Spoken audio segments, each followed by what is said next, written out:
Bonjour et bienvenue sur Golf Technique. Aujourd'hui un exercice sur le chemin de club. Donc j'ai mis un tube devant ma balle dans l'axe de la cible et je vais vérifier que j'arrive à trouver un contact centré dans mon club sans toucher le tube. Donc j'arrive ni de l'extérieur ni je traverse de l'intérieur vers l'extérieur.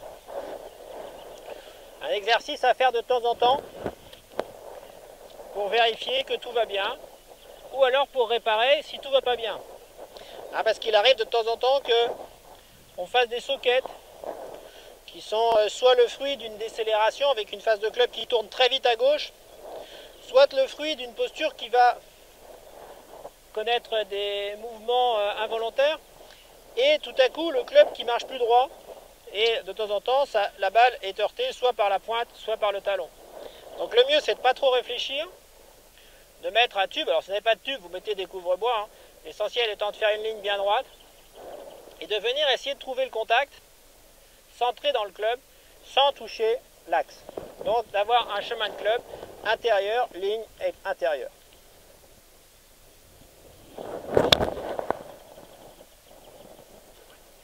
Alors extérieur, intérieur.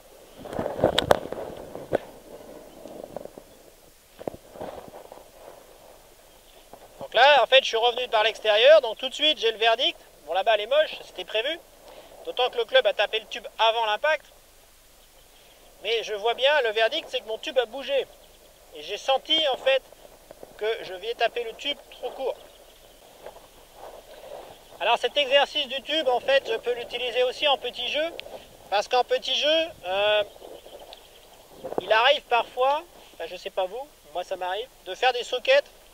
Et les sockets au petit jeu, c'est soit une décélération, donc une phase de club qui tourne très vite à gauche, soit un club qui va venir de l'intérieur à l'extérieur. En général, on a tendance à se placer de façon assez nonchalante sur certains coups, et là, au moment où on va taper, on se relève un petit peu, le club traverse la ligne, et manque de chance, du coup, la balle vient taper la douille. Il y en a des résultats qui ne sont pas forcément impeccables.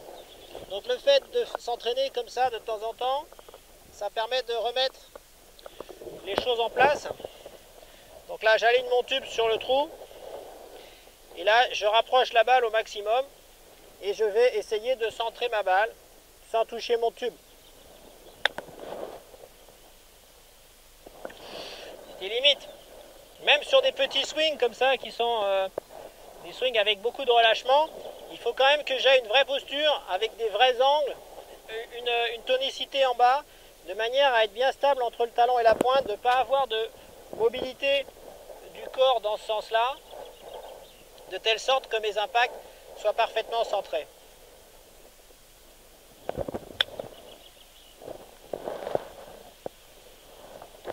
Bon entraînement et à bientôt sur Golf Technique.